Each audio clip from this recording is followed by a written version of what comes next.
Hello दोस्तों, मैं आज आपका मार्गदर्शन करने वाली एक नई मार्गदर्शक वीडियो लेकर आया हूं, जो निश्चित तौर पर आपकी समझ को विकसित करेगी और आपका मार्गदर्शन करके आपको अपनी मंजिल की तरफ बढ़ने के लिए सही रास्ता दिखाएगी। चलिए दोस्तों, आज हम आपको बताने वाले हैं कि ग्रेजुएशन कंप्लीट होने के बाद आपके सामने जॉब लेने के कितने ऑप्शन उपलब्ध होते हैं, कौन कौन सी संस्थाएँ होती हैं जो एग्ज़ाम कंडक्ट कराती हैं, कौन सी संस्था कौन से एग्ज़ाम कराती है, उस संस्था का एग्ज़ाम लेने का पैटर्न कैसा होता है, उस संस्था का फेवरेट सब्जेक्ट क्या क्या होता है और वह संस्था जो एग्ज़ाम कराती है उस एग्ज़ाम का सिलेबस और स्ट्रक्चर कैसा होता है, ये सब चीज़ें आज हम आपके साथ डिस्कस करने वाले हैं। अक्सर क्या होता है, ग्रेजुएशन कंप्लीट होने के बाद जब आप कंपटीशन फील्ड में आते हैं तो आपके सामने सारी चीज़ें ब्लैंक्ड होती हैं और आपको किसी भी संस्था, एग्ज़ाम, पैटर्न, सिलेबस, इन चीज़ों की सही जानकारी नहीं होती है, जिससे आप किस एग्ज़ाम की तैयारी करें इसका चुनाव आप सही से नहीं कर पाते हैं। इसलिए इस वीडियो में आज हम आपको सारे आयोग जो सेंट्रल के हैं व राज्यों के हैं, विशेषकर उत्तर प्रदेश के, उनके बारे में डिस्कस करेंगे। वे कौन कौन से एग्ज़ाम कंडक्ट कराते हैं उनके बारे में डिस्कस करेंगे और कुछ इंपॉर्टेंट एग्ज़ाम्स हैं उनका पैटर्न कैसा होता है, उनका सिलेबस कैसा होता है और उनके एग्ज़ाम का लेवल कैसा होता है, ये सारी चीज़ें आज हम आपके साथ डिस्कस करेंगे। तो चलिए शुरू करते हैं आपका मार्गदर्शन। तो सबसे पहले हम ये जानेंगे कि हम किस क्रम से आपका मार्गदर्शन करने वाले हैं। चलिए, सबसे पहले नंबर पर हम आपको बताएंगे कि कौन कौन सी संस्थाएं हैं जो एग्ज़ाम कराती हैं। सेंट्रल में कौन कौन सी संस्थाएं हैं जो एग्ज़ाम कराती हैं और उत्तर प्रदेश राज्य में कौन कौन सी संस्थाएं हैं जो एग्ज़ाम कराती हैं। ठीक है, फिर हम दूसरे नंबर पर आपके साथ डिस्कस करेंगे कि ये संस्थाएं कौन कौन से एग्ज़ाम कराती है। जैसे एक संस्था होती है वो कई सारे एग्ज़ाम कराती है, कई सारे डिपार्टमेंट के लिए एग्ज़ाम कराती है। ठीक है, तो हम ये जानेंगे कि एक संस्था जो है वो कौन कौन से एग्ज़ाम कराती है। ठीक है, फिर उन जो एग्ज़ाम वो कराती हैं उन एग्ज़ाम में से कुछ इम्पॉर्टेंट एग्ज़ाम होते हैं, उन इम्पॉर्टेंट एग्ज़ाम के पेपर के पैटर्न के बारे में हम लोग डिस्कस करेंगे। ठीक है, उनके सिलेबस के बारे में हम लोग डिस्कस करेंगे। उसमें फेवरेट सब्जेक्ट क्या होता है, जैसे किसी संस्था का अपना अपना एक पैटर्न होता है, अपना अपना एक फेवरेट सब्जेक्ट होता है। जैसे क्या होता है, सेंट्रल की जो संस्था है एसएससी, वो क्या करती है, इंग्लिश पूछती है, लेकिन जो सेंट्रल की संस्था है आरआरबी रेलवे, वो क्या होता है, इंग्लिश नहीं पूछता है। तो इस तरह के हर संस्था का अपना एक फेवरेट सब्जेक्ट होता है। तो हम फेवरेट सब्जेक्ट के बारे में डिस्कस करेंगे हम। फिर हम एग्ज़ाम लेवल के बारे में डिस्कस करेंगे कि कौन सा एग्ज़ाम किस लेवल का आता है, कौन सा एग्ज़ाम हाई लेवल का आता है, पीसीएस लेवल का आता है, कौन सा एग्ज़ाम लो लेवल का आता है। इन सब चीज़ों के बारे में हम डिस्कस करेंगे। ठीक है, फिर हम ये जानेंगे कि इन एग्ज़ाम्स के थ्रू, किस एग्ज़ाम्स के थ्रू हमें कौन सी नौकरी मिलती है। अगर हम सिविल सर्विस का एग्ज़ाम देते हैं उसके थ्रू हमें कौन कौन सी नौकरी मिलती है। अगर हम यूपी पीसीएस का एग्ज़ाम देते हैं तो उसके थ्रू हमें कौन कौन सी नौकरी मिलती है। अगर हम लोअर पीसीएस का एग्ज़ाम देते हैं उसके थ्रू हमें कौन कौन सी नौकरी मिलती है। अगर हम आरआरबी का एग्ज़ाम देते हैं, एसएससी का एग्ज़ाम देते हैं, एसएससी सीजीएल का एग्ज़ाम देते हैं तो उसके थ्रू हमें कौन कौन सी नौकरी मिलती है। इन सब चीज़ों के बारे में हम डिस्कस करेंगे। फिर जो हमें नौकरी मिलती है उसका जॉब प्रोफाइल कैसा होता है, उसमें मुझे क्या काम करना है, उसमें मेरे पावर क्या क्या होते हैं, इन सब चीज़ों के बारे में डिस्कस हम करेंगे। ठीक, चलिए, तो हम सबसे पहले जानते हैं कि संस्थाएं कौन कौन सी होती हैं। चलिए देखिए, प्रतियोगी परीक्षा संस्थाएं ये दो तरह की हैं। एक होती है सेंट्रल की संस्थाएं और एक होती हैं राज्य की संस्थाएं। राज्य में विशेषकर यूपी की संस्था के बारे में हम डिस्कस करने वाले हैं। चलिए पहले सेंट्रल की देख लेते हैं। सेंट्रल में कुछ संस्थाएं जैसे यूपीएससी हो गया, एसएससी हो गया, आरआरबी, बैंकिंग। ठीक है, ये संस्थाएं होती है जो कई सारे एग्जाम कराती हैं। और ये जो संस्था आप देख रहे हैं ये संस्थाएं नहीं हैं, ये अपना अपना एग्ज़ाम खुद कराती हैं। ये केवल एक ही एग्ज़ाम कराती हैं।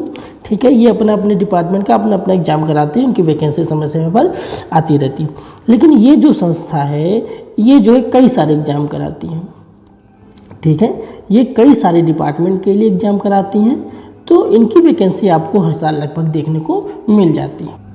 तो पहले नंबर पर आता है UPSC, union public service commission, यानी कि संघ लोक सेवा आयोग। इसके थ्रू ग्रेड ए और ग्रेड बी रैंक के पदों पर भर्ती की जाती है।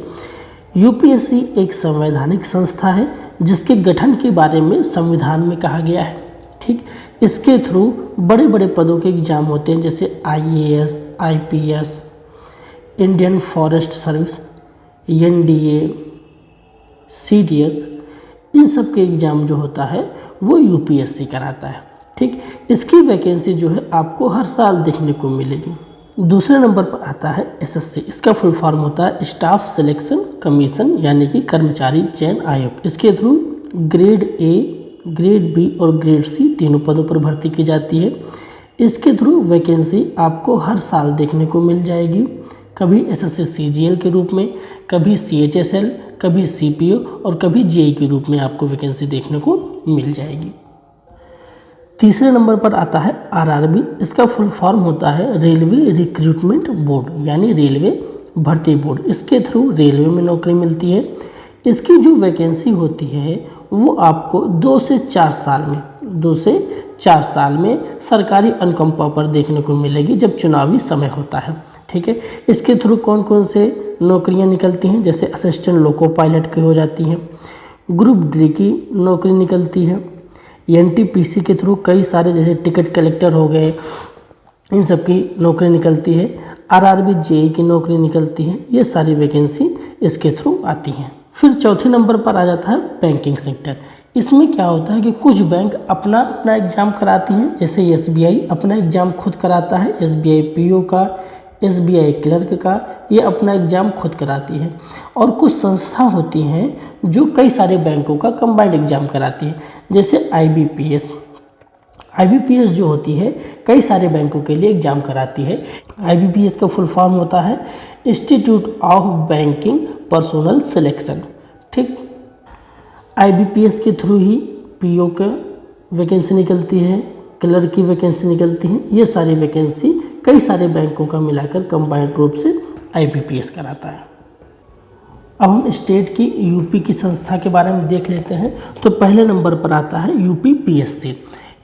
इसका फुल फॉर्म होता है Uttar Pradesh public service commission, यानी कि उत्तर प्रदेश लोक सेवा आयोग।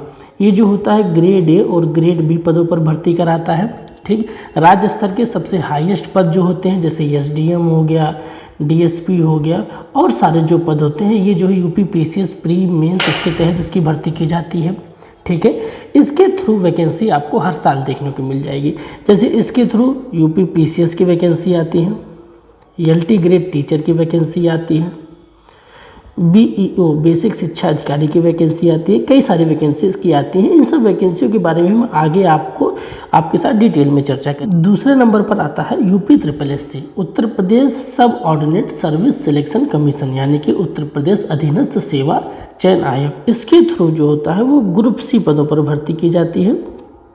ग्रुप सी पदों पर इसके थ्रू भर्ती होती है। इसकी वैकेंसी सरकारी अनुकंपा पर या चुनाव के समय आती है हमेशा।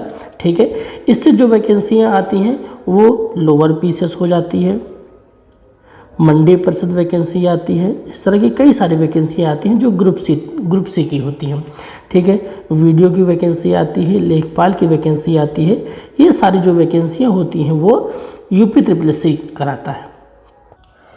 तीसरे नंबर पर आ जाता है पीएनपी। इसका फुल फॉर्म होता है परीक्षा नियामक प्राधिकारी। ये प्राथमिक विद्यालयों में, जो प्राथमिक विद्यालय होते हैं कक्षा 1 से 5 तक के, उसमें शिक्षकों की भर्ती कराता है।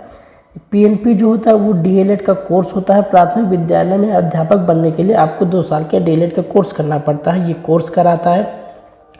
प्राइमरी और जूनियर की जो टीचर एलिजिबिलिटी टेस्ट होती है उसको कंडक्ट कराता है पीएनपी। ठीक है, और इसकी जो वैकेंसी होती है, जो प्राइमरी की वैकेंसी आती है, ये सरकारी अनुकंपा पर या चुनाव के समय लगभग आती है।